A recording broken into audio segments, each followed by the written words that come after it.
Hello, you're welcome along to the Matchbook Weekend Football Podcast. It's back. I'm your host, Daniel Hussey, joined as always by Miguel, Delaney, Mark O'Hare, Adrian, Clarke. It's going to be a big and long 2023. Adrian, we'll have a quick check-in with you on are Arsenal still top of the Premier League? And I'm looking here and they are.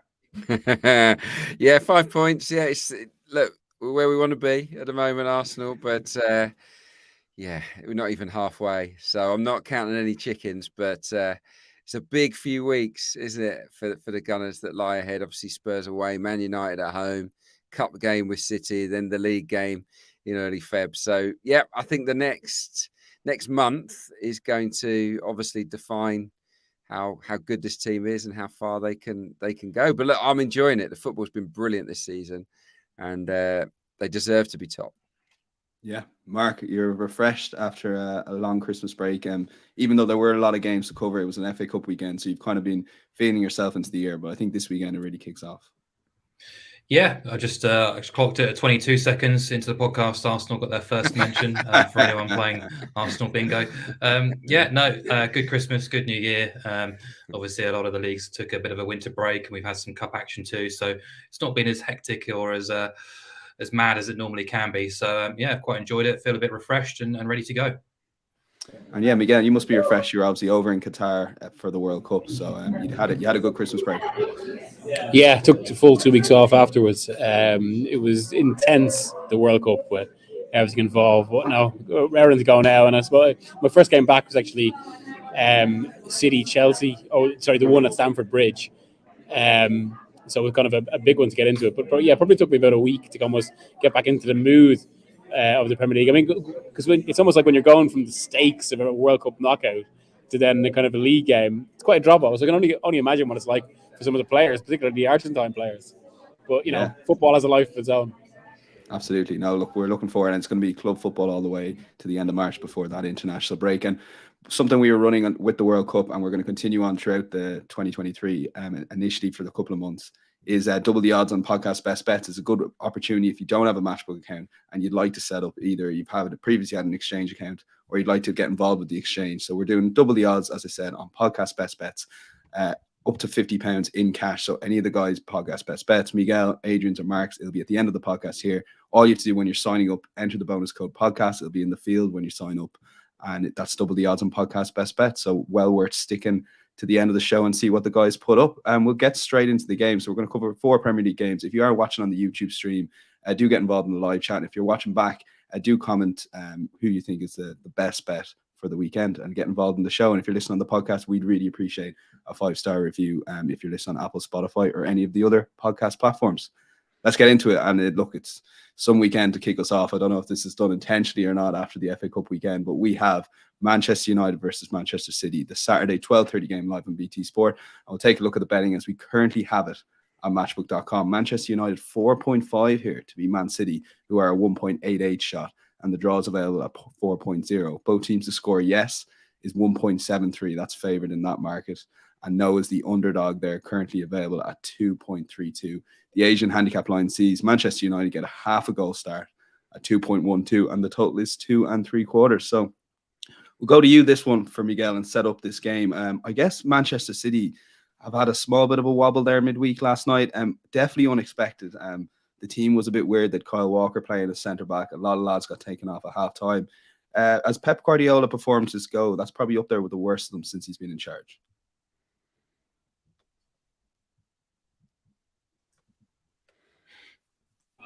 You go on, Miguel. Yeah, carry on. Sorry.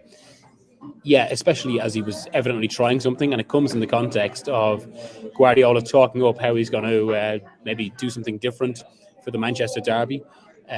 Because I think from everything you hear, Guardiola's been very impressed with what Ten Hag has done at Manchester United. He expects a very different game to October when City just destroyed them, and it was pretty clear that this wasn't a United team fully integrated into Ten Hag's idea.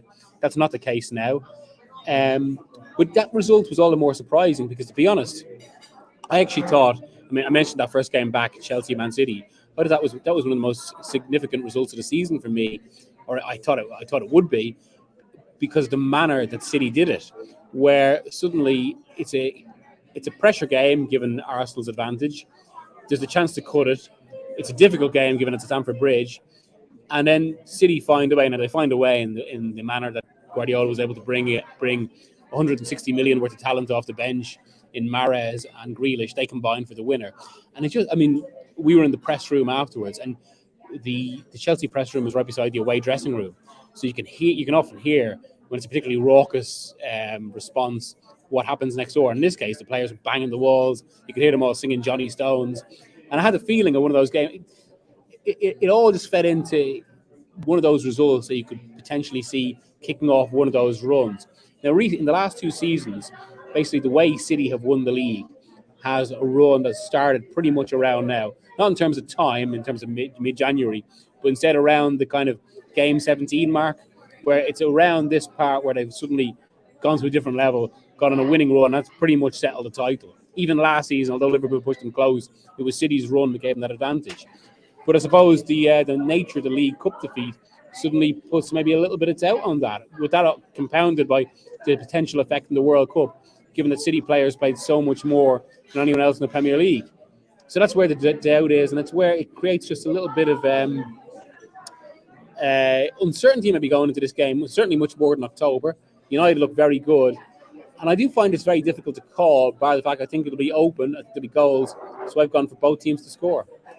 Yeah, both teams to score is currently available at 1.72. And Mark, you're under similar lines there. I guess the stats sort of back up that it's going to be an entertaining game. Yeah, I think so. Man United, I think, have slipped under the radar a little bit, really. Go back to August and they got thrashed by Brentford 4-0 on that blistering hot day in London. They were in crisis. But actually, since and including their win against Liverpool on the 22nd of August, no team in the Premier League has won more points than Manchester United, which is 35. They've won 11 of those 15 games. They've got the third best defence in that sample as well. They've conceded just 5 goals in the last 9 Premier League matches. 3 of them came in one game away at Aston Villa, which coincidentally was Cristiano Ronaldo's last appearance for United. So defensively, things are going very well. I've had a few concerns about their attacking side of the game, their chance creation and their XG numbers. But things are improving steadily. And when you've got Marcus Rashford in the form he's been in, both pre, during and post World Cup, there's a lot to be positive about from a United perspective, and particularly at Old Trafford too, where they've been very, very good, almost flawless really since the opening day defeat to Brighton. You could claim that the fixture list has been quite soft in recent weeks, but I think they've passed every test that they've been asked, most of them at least. And obviously they're in a completely different place to where they were when they lost 6-3 to City last time around. And I just have a few inklings about City at the minute, concerns, I guess. Pep did a Pep thing in that match Miguel was talking about at Stamford Bridge, rectified things at half-time and got the win. But, I kind of discount the FA Cup match because Chelsea's team was so poor that day. And the Saints match was quite concerning. He did make changes again, and it wasn't a full-strength City team until he brought the artillery off the bench in the second half. But if you look at their Premier League performances over the last, couple of months, they've not been the sort of fluent, all-conquering team we saw in August, September, and even October. Straight back after the World Cup, we're really made to work hard away at Leeds. Were well beaten by Brentford before the World Cup. They've actually failed to beat Everton at home recently. Fulham put in a really good show at the Etihad as well. Brighton as well. Struggled past Leicester with a De Bruyne free kick, making the difference. Lost to Liverpool. So it's been a while, I think, since we've seen the best of City in the Premier League. And I would not be keen on backing them at odds on quotes, 1.88 here. I can understand why the price is where it's at, but I'm quite happy to sort of leave that alone. Instead, I think both teams to score at 173, like Miguel says, is the way I would play this anyway. I think United at home will see this as an opportunity. They'll want to make a statement at Old Trafford. They believe that they're good enough now to make that next step. And I think Man City have shown, not just defensively, but all round really, that they possibly are a bit vulnerable right now. So there's that. And also, you just never do want to sort of oppose Man City getting on the score sheet. They failed to score just twice away from home in the Premier League since the opening day of last season, which is some record really. So I would expect them to score, but I think United can absolutely get something from this match and get on the score sheet too. So I thought both teams to score was the way to play, and don't really have to care who wins, draws or loses this match. Yeah, look, Adrian, Mark's put a lot of the points there in terms of his concerns for Manchester City, but focus a little bit on Manchester United and Eric Ten Hag. Even the similarities are small bit with Mikel Arteta, and we've seen how well he's done that this season, that he's really putting a stamp on his authority on the club. And look, the Ronaldo thing is aged like a fine wine. It's really everything he's done so far, the club has been spot on. Yeah, he's driven up standards. That's what he's done. isn't it? He's made some tough decisions, like Mikel Arteta had to, and those have paid off. And the competition for places is strong now. I think everybody's on that sort of level playing field, and yeah, I've been really, really impressed with them. Rashford is probably the most informed player in the country at the moment, so he's somebody that Manchester City might really need to tame. And they've had issues at right back, haven't they? Who's going to play there? Carl Walker's very much in and out of the team at the moment. Young Rico Lewis has had the nod the last sort of 2.5 games. He came on at half-time against Chelsea. When City weren't very good, by the way, in that first half. I thought they were quite poor. Managed to salvage something, obviously, after the break. But yeah, no, Manchester United, I think, would target, try and get the ball to Rashford as often as they can. I think the shape of the team's been good. Casemiro's obviously got a lot of credit for that, but clean sheets racking up at Old Trafford. I think I'm right in saying that the last time they conceded a Premier League goal at Old Trafford was against Arsenal at the start of September. Bukayo Saka. I mean, that's a long time ago. So even if City do score, and obviously you can see them getting one here, maybe, but maybe thoughts of them getting 2 or 3 or 4 are way off the mark, given how secure United have been. So yeah, I can see where the boys are coming from. I actually think it might be a lower scoring game than the guys think. For me, the best value is in Manchester United on the handicap. Manchester United plus half a goal at the right side of evens, 2.12. I like it. I really do. Given the stat that Mark said, no one's got more points than them since late August. That's a strong stat. I've just talked about the clean sheets. They've also beaten Arsenal at home. They've beaten Tottenham at home. They've beaten Liverpool at home, Manchester United. So this isn't, you can look at the recent form and say, oh, who have they beaten? They've had an easy run. Well, when good teams have come to Old Trafford, they have actually delivered this season. So I think they can make this a really competitive game. And as Mark said, City haven't blown your socks off, have they? Away from home as well. The only times they've won by more than 1 goal this season on the road, City have been to teams at the bottom end of the table, 14th or below. Teams in the top half have been very, very close games on the road for City. So for me, yeah, Man United on the handicap is a good value pick. Doesn't mean it's going to land. I think they've got a good chance. Yeah, and a lot of love in the comments for that Manchester United signing with Manchester United. And what we're going to do in Matchbook Insights, we're going to put all the guys' bets of what they put up, but we are going to still pick one out for the podcast. And I will lock in both teams to score at 1.72. It just gives us that chance if Manchester City do pull away late on. But yeah, some interesting plays there, particularly on the Manchester United with the match odds. Fascinating game at 12:30 on Saturday. We'll go all the way to the last game of the weekend on Sunday at 4:30, just to include these 2 games with the title race potentially. And Tottenham versus Arsenal. We'll take a look at the betting that we currently have at matchbook.com. So this is a tough one to price, I think, in general. Tottenham are 3.35 underdogs, Arsenal 2.28 favorites. The draws available at 11-4 or 3.75 on the Matchbook exchange. You can back both teams to score yes at 1.72. No's 2.28. And the Asian handicap line sees Tottenham get a quarter of a goal head start at 2.0. And the total is 2 3/4. So, Adrian, we'll go back to you on this one in terms of setting this game up for us. It's a very, very hard game to call, I find, anyway, because with this Tottenham Hotspur team, like even that Crystal Palace away game, first half, they were honestly brutal, I thought. And they end up winning the game 4-0. You kind of like that just shows you they still have that quality, even if they're not playing well. And this game is set up for a potential shock here with Tottenham at home. Yeah, I mean, I'm uncomfortable with the odds a little bit, but if you look with your eyes at both teams this season, Arsenal are considerably better than Tottenham. I mean, that much is clear to see. You can see that with the points tally from every department of the team. Arsenal are stronger than Spurs. I think Harry Kane. I mean, I don't like combined 11s, but Harry Kane's probably the only one that gets in the Arsenal side based on form this season. So Arsenal, I guess, are worthy favourites, but they have a shocking record at the Tottenham Hotspur Stadium. Were blown away last year in the match that mattered most. So I think it's a tough test for them. You've got the Kane situation where he's got 1 goal away from Jimmy Greaves' record. It feels destiny that he might score in this one. Every chance he'll get a penalty. I mean, the record is ridiculous. I think Spurs have had 8 penalties in the last 15 derbies. There have been 8 penalties in the last 9 North London derbies as well, but Spurs have had, the bulk of them in recent times. I think Arsenal might need to score 2 goals or more to win the game. They're capable of it. They're capable of getting over 2.5 goals on their own, I think, Arsenal, in the game. If they bring their A game, looking at Tottenham's defence, which has only kept 2 clean sheets at home all season against Everton and Wolves, 2 teams who can't score, or couldn't score in the case of Wolves. They've got vulnerabilities. I absolutely think Arsenal are going to score in the game. They could get 2 or 3 for sure if they play well. But this is a derby. It's a tough one to call. I'm not going to back Arsenal. I can't, based on their form in this fixture in recent seasons. But I can look at goals, and over 2.5 looks a strong pick. Just obviously it's the highest scoring derby around, but even this season, over the course of the season, 65% of Arsenal's games have gone over 2.5.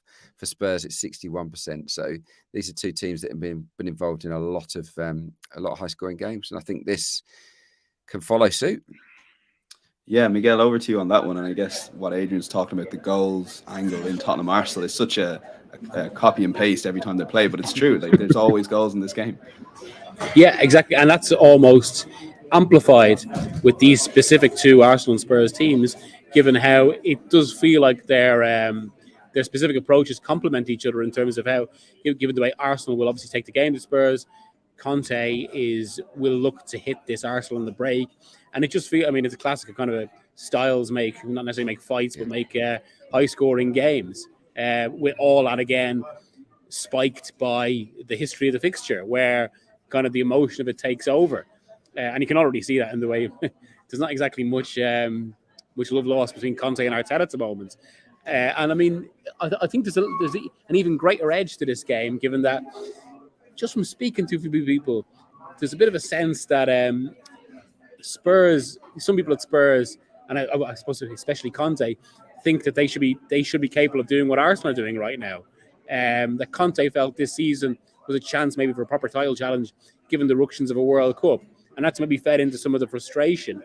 And of course, it would serve. Didn't he say recently, Miguel? Sorry to interrupt. Didn't he say recently it'd be a miracle if we get top 4? It's always classic kind of expectation management from.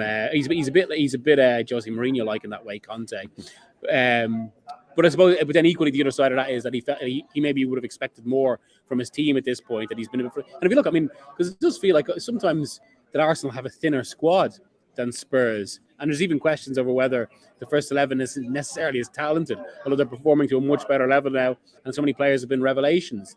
But it would serve. It would both serve Conte's purposes and, of course, add satisfaction if they could derail Arsenal's title challenge now. With that, of course, it's going to be conditioned by whatever happens on Saturday at Manchester United. But yeah, everything. It's one of those where, because of all that, I wouldn't necessarily be that comfortable picking a winner here or results, but I'd be very comfortable pointing to the goals. So it feels like this is going to be a unanimous one. Yeah, over 2.5 goals. 2.5, Yeah, 1.84 currently. And Mark, you're in full agreement. A quick one. I know, Mark, before I heard you speak, that you try your best not to look at recent games, perhaps, as maybe like that, as irrelevant a stat as maybe there is out there. But with this Arsenal team, this is massive for them to go. Like, they had a couple of injuries going to Spurs last year, but this year they're going with obviously a much better team. It'd be massive for them to get a victory here. Yeah, it'd be huge. And, as you see by the price, they've been priced up at 225, 230 to go to Spurs. If you're offered that price at the start of the season, you just laugh them out the door. There's absolutely no way Arsenal would have been that price back in August. A million miles from the truth, because they were 50-1 shots to win the title. Spurs were, I think, around 10s.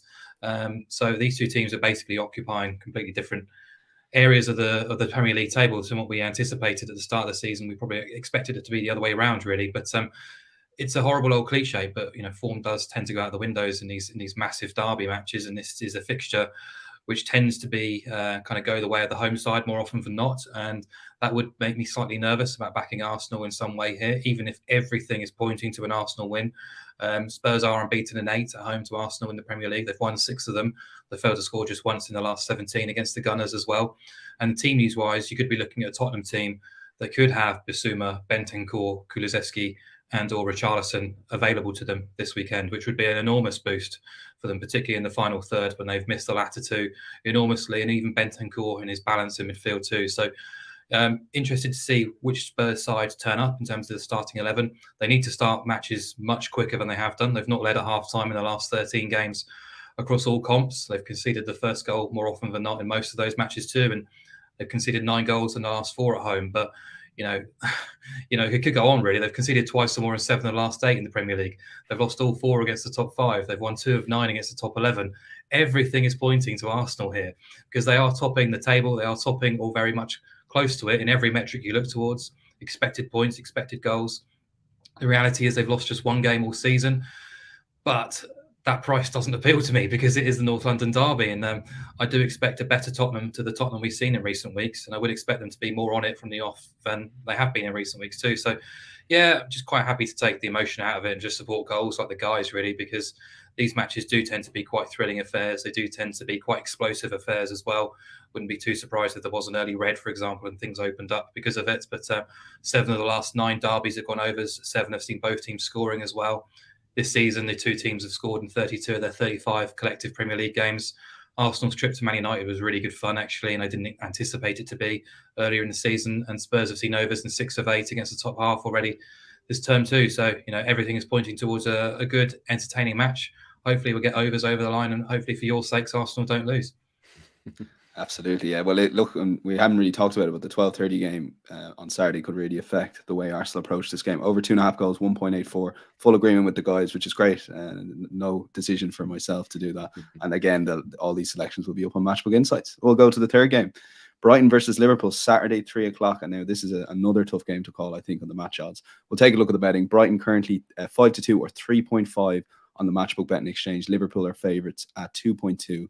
The draw is 3.85. Both teams to score, yes. A very short price here at 1.56. No, it's 2.7. Brighton getting a quarter of a goal head start at 2.06. And the goal line is very high here at 3.0. So on that goal line, Mark, we'll go straight back to you. Liverpool are a tough team to place at the moment, but in fairness, their games are entertaining, if nothing else. They are, yeah. I wouldn't be backing at these prices away at Brighton. I think the most straightforward selection on the Premier League card this weekend is to back goals in this game, actually. And, I would be interested in getting Brighton on side, but I just think back goals. Brighton were winless than 5 under De Zerbi, but they've now tabled 4 wins from 6. They're creating chances, but I think more importantly, they're taking those chances as well, more so than they probably ever have done in the Premier League era, really. They scored 32 goals this season, twice as many as they managed at this stage of the season last season. It's their best top-flight return since 1977. Virgil van Dijk is missing for Liverpool. You could say that's an omen, really, for the Reds, the way he's played this season domestically. But even so, they haven't been anywhere near trustworthy on their travels. Liverpool, 8 of their 28 points have been earned away. They've lost 3 of the last 7 across all venues in the Premier League as well. This isn't the Liverpool we've become accustomed to, really. I think defensively they are gettable, but Brighton are too. I was quite surprised to learn Brighton have managed 1 clean sheet in the league since August. So that's a 13-game sample. They've kept 1 clean sheet. Overs has copped in 10 of those. BTDS in 10 of those. There's been 51 goals in those 13 games, which translates to 3.92 goals per game. If you look at De Zerbi's time, again, goals, over 2.5 goals, and BTDS stand out like a sore thumb, starting with a 3-3 away at Anfield, where they took that sort of front foot approach, and they've continued that against almost every opponent they've played, regardless of their reputation or their stature. They played 5 of the big 6. You could say only the match against Spurs failed to really ignite. They were excellent at Anfield, superb at the Etihad, absolutely thrashed Chelsea at the Amex. I thought they were pretty good against Arsenal despite the scoreline. So I expect Brighton to be very much front foot here. I think their style, their approach tends to lend itself to open and exciting games. 6 of the last 7 have gone over 3.5, all 7 over 2.5. Actually, these 2 clubs have managed just 4 clean sheets all season in the Premier League. Only 3 clubs have kept fewer, which is quite a damning statement against Liverpool there. But most of their matches away from home have been high scoring as well. So over 2 3/4 goals at 1.75. It's been clipped in from around about 1.8 earlier in this week. I wouldn't be too surprised to see it get shorter either. You're guaranteed a profit if there's 3 goals or more in this game, a full stakes if there's 4 or more. Be very surprised if this game sort of fails to fire. Yeah, and Adrian, you're in agreement in terms of the goal line here, but I'm interested in your other play, which potentially favours Liverpool. Do you think they're a small bit overpriced considering the talent they do have still? No, I wouldn't say overpriced, but I wouldn't write them off. I think the mark selection is the favourite. Yeah, I think that's the safest bet. But I just wanted to offer up an alternative in Liverpool and both teams to score. Obviously, Arsenal won there. Both teams scored 4-2. Aston Villa went there and won, even though it was fortuitous, 2-1. Both teams scored. So that's in their last 2 home games. They've actually, Brighton, got the lowest share of points from home games this season in the league. 41% of their points haul has come from games at the Amex. So they're not the best at home. And we know how many chances Liverpool create. I mean, Nunez gets about 3 big chances every game. Salah is always going to get chances. You can chuck Cody Gakpo into the mix now as an option. I think they're going to have their moments in this match. And Brighton's defence, as we saw against Arsenal, it's a little bit wobbly under De Zerbi. It's not quite as well organised as it was previously, but they're better going forward, and we can see that. So, yeah, I can absolutely see goals, but I wouldn't back against Liverpool. I wouldn't sort of write off Liverpool, is what I'm saying. Virgil van Dijk's absence, you think about it, that's bad news, but there is a stat out there that they're unbeaten in their last 14 matches without Virgil van Dijk. 11 of those were wins, Liverpool. So they've been able to cope without him okay. Yeah, I just think at 3.7 back in Liverpool and both teams to score is something to think about as a sort of midway long shot. So, yeah, I'm just chucking that one out there. Yeah, that's an interesting play. And Miguel, on Liverpool, so they're about 7 points off top 4. I've been watching Virgil van Dijk and he hasn't been playing well this season, but I still can't believe that stat that Adrian's just read out there. Yeah, it's remarkable, but actually not that surprising given he just hasn't really looked himself lately. No, I suppose he recovered a little bit in the World Cup, but I think that was because Van Gaal's system was so backloaded necessarily because of where Holland's strengths lay. And now I'm going to actually go back on my own World Cup form, maybe where I was quite conservative during the World Cup, but now I'm going stronger because I think because of all the things the lads have mentioned. I'm actually, I have to say, I was just as they were talking, I was almost kind of second guessing my own call, given that I'm tempted to go for Liverpool in this because I think there's always that sense it never quite gets too bad, but then it never gets so good because they always kind of correct themselves a little. But that's almost undercut them with the feeling as well we've had throughout the season that at the moment it's just a mistake to bank on Liverpool because you never know what you're going to get with them. But I think you will get goals. I think for everything the lads have said, Liverpool create a lot of chances against the Brighton that can be porous. I think this could be one of those games where potentially it's one of those where Liverpool kind of show themselves a bit or make up for recent where there's a bit of vengeance about it. They get 1 and they get 3 or 4. I think that it has potential for that. But equally at the other end, Brighton, I think Liverpool will just cough up chances to Brighton. They're a higher scoring team than they were under Potter. And yeah, I think that this could be one of those that goes to 2-3, 3-4, either way even. Tempted to go for Liverpool, but I'm going on the safe side over 3.5. Yeah. I think it'll be sufficiently high scoring. Yeah. Over 3.5 goals is a good price, 2.48, and Mark's locked in over 2 3/4 goals at 1.75. That's probably the bet we'll put up here on the podcast. It is the bet we'll put up on the podcast. But Adrian does have an interesting play. Liverpool and both teams to score 3.7 does seem quite big considering that Brighton's form at home, perhaps. We'll move on to the 4th game, which was dubbed by El Sacchio before Southampton's win against Manchester City by a certain member of the panel, which we won't name on the podcast here, but we'll take a look at the betting as you have it on Matchbook.com. Everton 2.34, Southampton 3.45, the same price for the draw in the match odds. You can currently back yes, both teams to score 1.92. No is available at 2.02. Southampton getting a half a goal start in the Asian handicap line at 1.73, and the total is 2.25. So we'll go to you on this one, Miguel, in terms of this game and how to set it up. Look, Frank Lampard's Everton, I would have said to you maybe a month before the World Cup that he was starting to build something with those fans. That seems to have completely evaporated since the World Cup. Yeah, I mean, it did feel for a while they kind of tapped in to this resilience that's kind of characterized this defiance that has felt like one of Everton's few positive features over the past few years. Is kind of so much has crumbled at the club, but that's that can't last indefinitely. Now we're seeing, I suppose, what many would describe as flaws in how Lampard manages. And this does just have the feel, though, of, I mean, Mashiri did come out and back Lampard on the eve of this game. So I suppose that removes a certain amount of pressure. But this does have the feel that because of everything around it, it's going to be one of those it's a 1-0 either way, basically. It's going to be a tense game, players making mistakes, cagey. So I'm going for both teams not to score. Basically, I think it'll be 1-0 either way. Southampton will be buoyed by what happened in midweek against Manchester City, but equally that can go the other way, where suddenly it almost creates a false sense of security, or they're kind of on the wave of the City win, and then they're kind of vulnerable. They don't have that necessary bite because they've just had that the massive positive of getting to the League Cup semi-final. But I will go for 1-0 either way. I'm not confident enough to say which one. So I think the safest is both teams to score no. Yeah, that's currently priced at 2.0, and at 1.91 mark is the other direction. There's been a lot of agreement in the podcast so far, but you feel there will be goals in this game. Is that either team you're angling specifically for that, or just maybe both teams defensively? Both teams defensively, and also the gravity of the situation they're both in. Just 6 Premier League wins in 36 between them. There is obviously a chance, a very big chance, that this could be a slugfest. I'm well aware of that. But I don't want to touch Everton. They've lost 3 on the spin at Goodison. They've only won twice at home all season, which is normally their bedrock. Their goals conceded column is now starting to reflect the chances they have conceded this season. They started the campaign dramatically overperforming in that sense, but they've conceded now 17 goals in the last 10.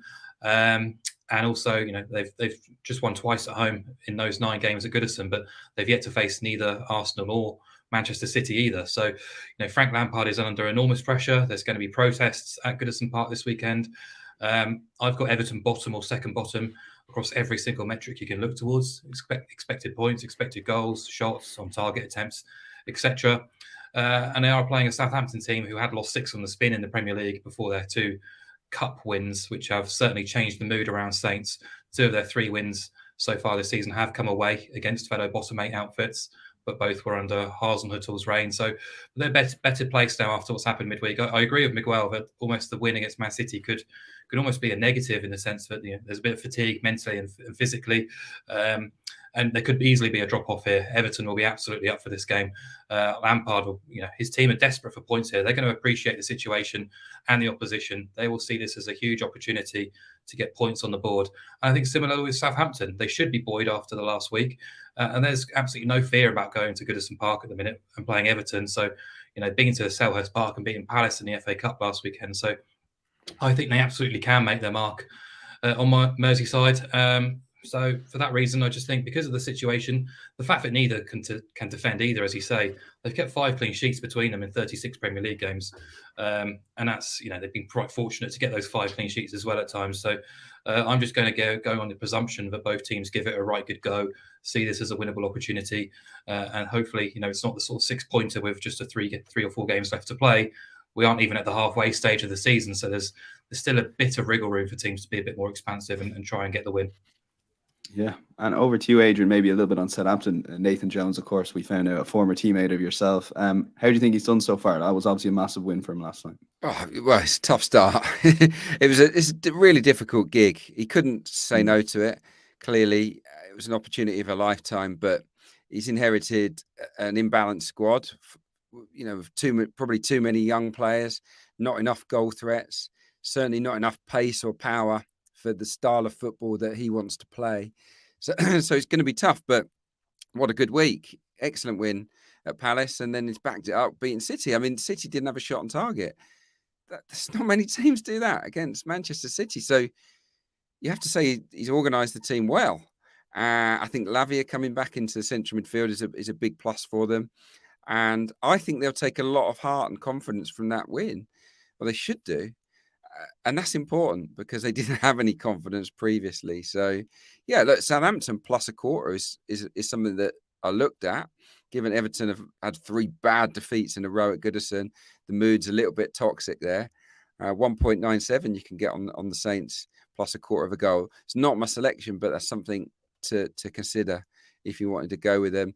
I'm a bit more Miguel than Mark. I've got to say on this one, in terms of the type of game I expect. I think because of the pressure, because neither team is exactly full of goals, that I do think I favour a lower scoring affair. There was I kind of want to put up 2 bets if I can. 0-0 at half time, so under 0.5 goals in the first half. It's quite an attractive 2.84. I think it's likely. I think it's the most likely halftime score is 0-0. These are 2 of the lowest scoring first half teams. They've managed 6 and 5 first half goals respectively this season, which is the lowest of anyone in the division. And with the stakes so high, I think they might, shadow box for the first 45 minutes. So that's one to absolutely think about. And over the course of 90 minutes, I favour under 2.5 goals at 1.82. Covers off the 0-0. It covers off Miguel's picks of 1-0 either way. And obviously it also covers off 1 apiece, which this could absolutely be. And I think that's probably the scoreline that Mark's got in his head when he's putting up both teams to score. So under 2.5 goals for me. Under 2.5 goals, will be my main pick. But 0-0 at half time, I think that's a decent price.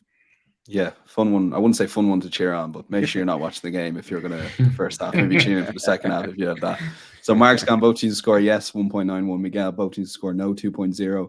Adrian's put up the under first half goals at 2.84, but we might lock in that under 2.5 goals at 1.82 because I can see a 1-0, 1-all sort of thing. So that kind of covers us a small bit. And just a quick bet recap before we get into the rest of our section. So we've gone with over 2.75 goals in the Brighton Liverpool game at 1.75.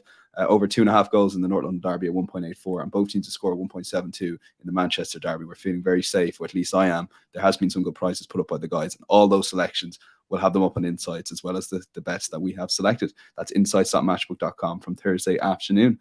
Right, well, let's get into our rest of our section. So it's almost tough to remember what we used to do here. So we have an EFL section here. Adrian, take it away. Just the one selection in the EFL. So it's Cheltenham at Derby and both teams to score no. Yeah, we've got plenty of bets going on in today's podcast. I thought let's not go overboard. The one that stood out to me when I looked at the card was in League One, Cheltenham against Derby County. BTTS no is my selection at 1.84. You could go unders, under 2.5 for 1.81, but I favour both teams to score no. It's only landed, or both teams to score has only landed, I should say, in a third of Cheltenham's games this season. So that's 8 of 24, which means 16 of 24 games. This bet wins. For Derby, it's 9 of 24 where both teams have scored. So, 15 of 24, this bet wins. So the odds are quite good. And obviously, if you mesh these two teams together, you'd like to think that there's a very good chance that it might happen here. Their matches average 1.92, Cheltenham, the lowest in League One, so they're involved in a lot of cagey, pretty dull matches. And of late, I mean, if anyone that follows Derby will know this, then they're just not conceding goals. They've been very good defensively under Paul Warne, not that free scoring either at the other end of the pitch. The average goals per game for Derby this season, just 2.08, which is the third lowest. Derby County's defence, by the way, unbelievable. Kept clean sheets in half of their matches, which I think is really, really impressive for a team that obviously were in administration, got new ownership, pretty much a new team. I think they're very well coached by Paul Warne. Cheltenham, this might surprise you, in the lower reaches, have got 9 clean sheets of their own this season, so they know how to shut the opposition out as well. So, put it all together. I like both teams to score no here. I think there's every chance it's 0-0, 1-0 either way. But look, if anyone's going to win it, it'd probably be Derby. You cover off the 1-0, 2-0, 3-0 Derby. So, 1.84, both teams to score no, please. Yeah, Cheltenham Derby, both teams to score now 1.84, as Adrian says. Does look a big price with those stats that you've outlined there. Mark, your European selections, and it's important to point people in the direction of Matchbook Insights from this Thursday and every Thursday until May, pretty much, that Mark will have his Insights column filed on Thursday. And this is one of the selections here, Girona versus Seville, both teams to score yes at 1.85. People be surprised still to see Seville so far down the table. Yeah, absolutely. It's been a tough time for them off the field in the last sort of 18 months or so. Monchi, who's kind of the renowned sporting director, probably hasn't been as influential as he has done in the past. And obviously, it's quite hard to sort of continue to regenerate a team when you're losing your best players after every transfer window. And this summer, they lost key centre halves and didn't really strengthen in the final third, really, when they do need an attacker who's going to put the ball in the back of the net. And it's all kind of contributed far worse than anyone ever expected it to be, with Sevilla battling against relegation. They won last weekend against Getafe, their first home win of the season. They won the game 2-1, a really scrappy affair. It has lifted them outside of the bottom three, but they're hoping that's going to be the catalyst now to kick on. But, you know, it's hard to be really confident about them right now. Things don't feel quite right around the club. There's still sort of question marks over Jorge Sampaoli since he went back there, whether it's working, whether they need another change. After Lopetegui earlier in the campaign, where they sort of held on to him probably a little bit too long. But yeah, this is a tricky game for them this weekend, going to Girona, newly promoted Girona, who are the goal kings in La Liga this season, or at least the both teams to score kings.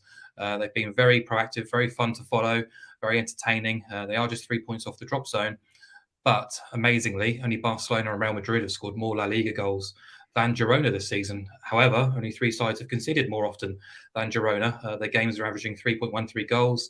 They've scored in 14 of 16, yet to keep a clean sheet, and therefore both teams to score has landed in 14 of those 16, including 7 of 8 at home, and also in their last 11 games across all venues. A repeat is 1.85, which really does appeal, because Sevilla, very similar, tracking very similar in terms of their numbers and statistics, just the 1 clean sheet all season. They have scored in 13 of 16. That's led to 12 both teams to score winners from 16. Both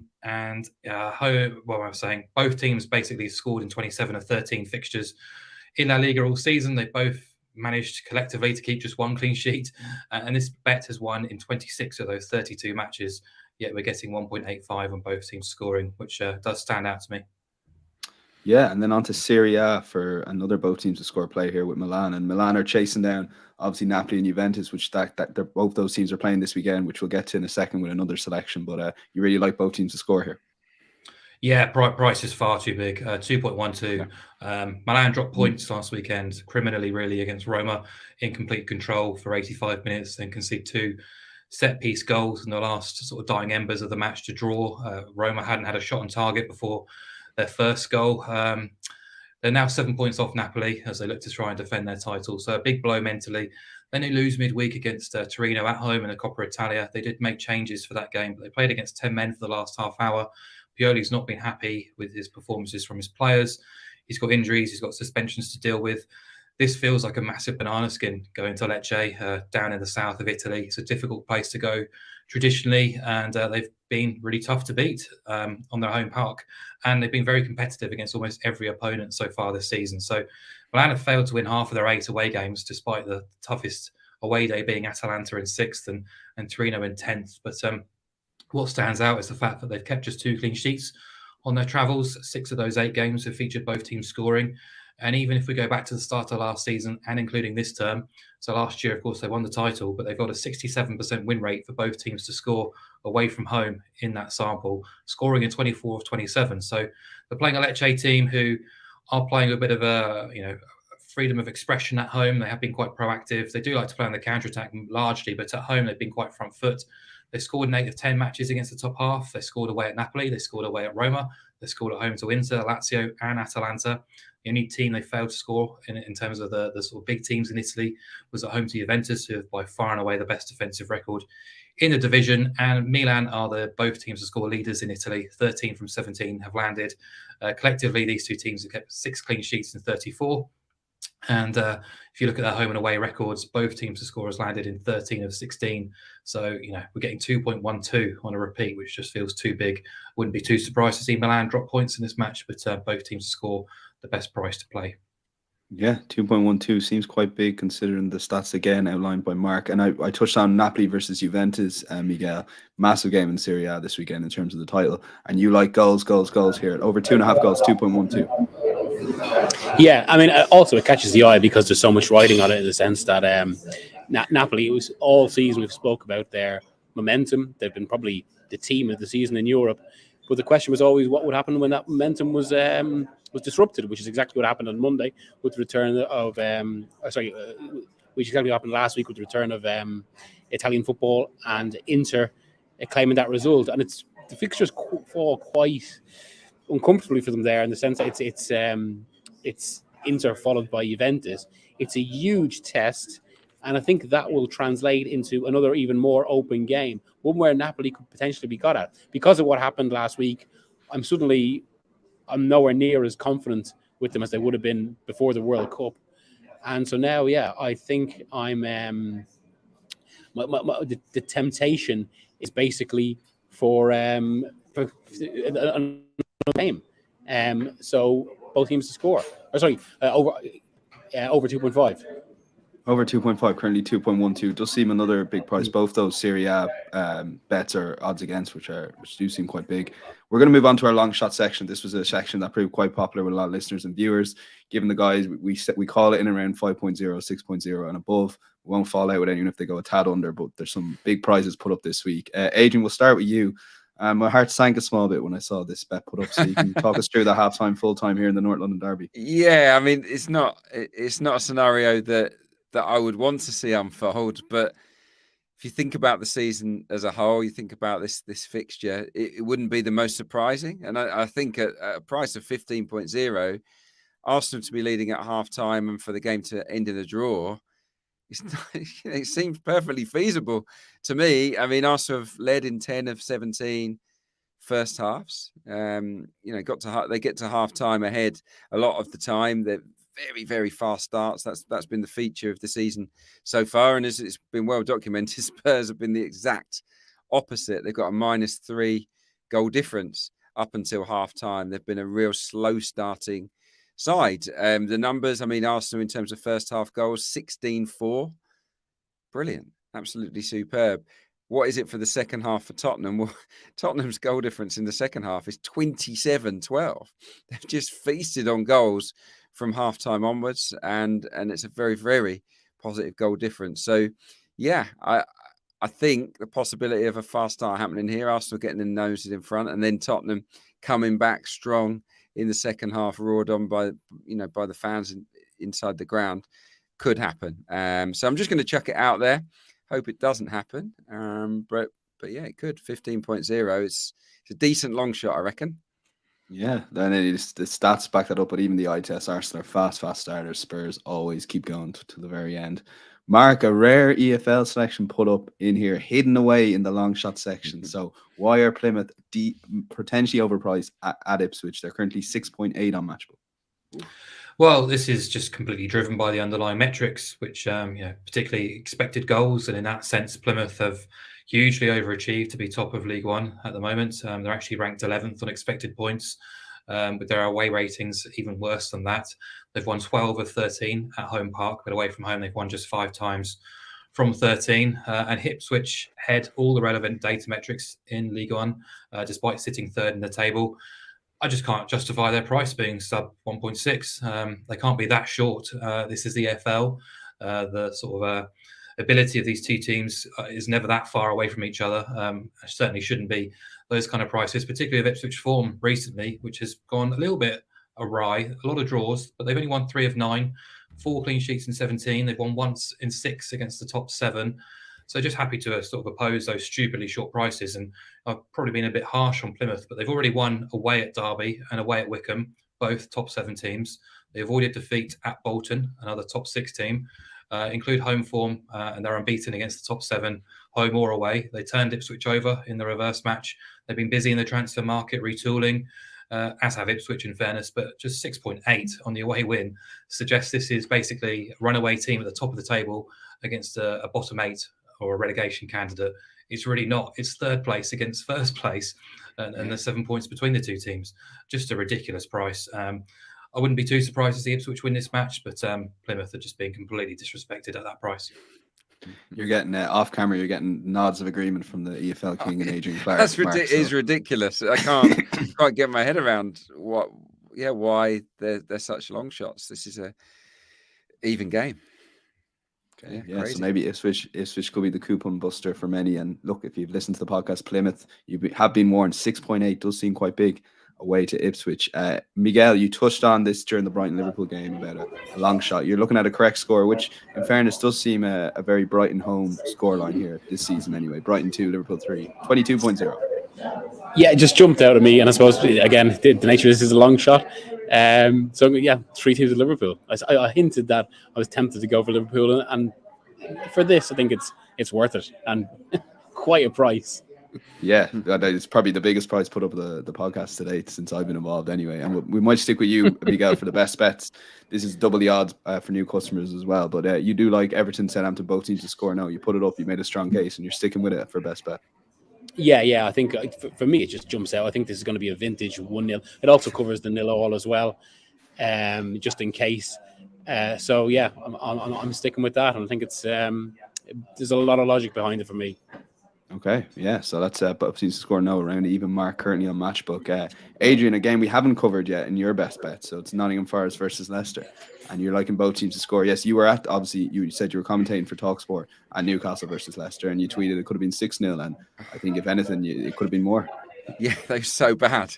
I mean, Newcastle were excellent on the night, but Leicester looked so low on morale, but without the ball, they just don't look right at the moment. Obviously, there are a lot of injury issues for Brendan Rodgers to deal with, but they were miles off it, just so far short of what's required. And Newcastle carved out chance after chance after chance. And I just don't see Leicester going to the City ground and suddenly keeping things tight. I know that Nottingham Forest aren't as strong as Newcastle, but look, on home turf this season, Steve Cooper's side have been decent, haven't they? They've only failed to score in 1 of 9 home games, and they've played a lot better teams than Leicester City and scored against them so far this season. And they'll be buzzing, of course, after reaching the semi-finals of the Carabao Cup as well. So I absolutely think Nottingham Forest can score in this game. As for Leicester, well, even as dreadful as they were in the game, Jamie Vardy missed an open goal towards the end. Patson Daka passed up a golden opportunity to score in the first half. They still had 2 very, very good chances to score, and they'll get chances here. They've scored in every away game in the Premier League so far this season, Leicester City. And last season, they scored in 17 of 19 away games. They're just almost always worth a goal on their travels. They're more likely to score away from home than they are at the King Power Stadium. So, yeah, for all of those reasons combined, I think both teams will score here. I can't tell you who's going to win, but at 1.81, I fancy it. Yeah, both teams score, yes, 1.81 Forest Leicester. And Mark, kind of following up from what Miguel said, a game we talked about earlier. So very briefly, you do like this over 2 3/4 goals. The underlying metrics, as you always talk about, they do back it up here. Yeah, I mean, I like all the goals bets I put up today, particularly in Europe as well. But this one stood out immediately. I was looking at it from sort of 10 days out, really, sort of highlighting this fixture as a potential goal-heavy game. I thought the goal line would be at least 3, possibly 3 1/4. But to be able to get 2 3/4 on side at a backable price, obviously with the offer Matchbook are offering too, you can get a much more inflated offering as well, which is really appealing. But we talked about it really, but Brighton has just been goal heavy. Now over the last 13 games, overs in 10, BTTS in 10, those matches averaging 3.92 goals, the reverse ending 3-3. The way in which De Zerbi approaches these matches, regardless of the opposition, just goes for teams. It's very similar to what we saw with Sassuolo in Serie A, and it's fantastic to see him sort of translating that across to this current Brighton team. And Liverpool, I just don't find them too trustworthy. I know the other lads are pretty confident about their ability to turn up and put on a bit of a show, but yeah, I think defensively there's weaknesses and vulnerabilities there at the minute, but you cannot deny what they've got in forward areas as well. I fully expect them to get on the score sheet and Brighton too. And from there, you're just looking for an extra goal to get a half stakes payout and hopefully 4 or more for the full stakes. So I've gone for a slightly more pragmatic approach as I tend to do, just because if there is exactly 3 goals and I backed over 3 or even over 3.5 goal, I would be kicking myself because you're either ending up with a loss or nothing at all. So at least this way we're sort of taking a little bit out of the pot if we do manage to get just exactly 3 goals in this match. It wouldn't be a huge surprise to see 2-1 either way. So that's the reason for the approach. Of the last 7 Brighton, 6 of them have actually gone over 3.5 goals. So there's a lot of possibles going in your favour for at least 4 goals in this match too. Absolutely, and the benefits of the exchange, we have all those totals available: 2 3/4, 2 1/4. But as Mark touched on, it does give you that safety net, and for the offer that Mark mentioned. If you are listening to the podcast, the link for that will be available in the description. Just put your bet on as normal. And if you do win, your winnings will be topped up to £50 in cash, double the odds. My thanks to Adrian, my thanks to Mark, my thanks to Miguel. We're back. Thank you very much for listening for the first podcast. We'll be back every Thursday, pretty much throughout 2023. And of course, before we know it, the Champions League will be back and they'll be available on Mondays. Until then, check out insights.matchbook.com.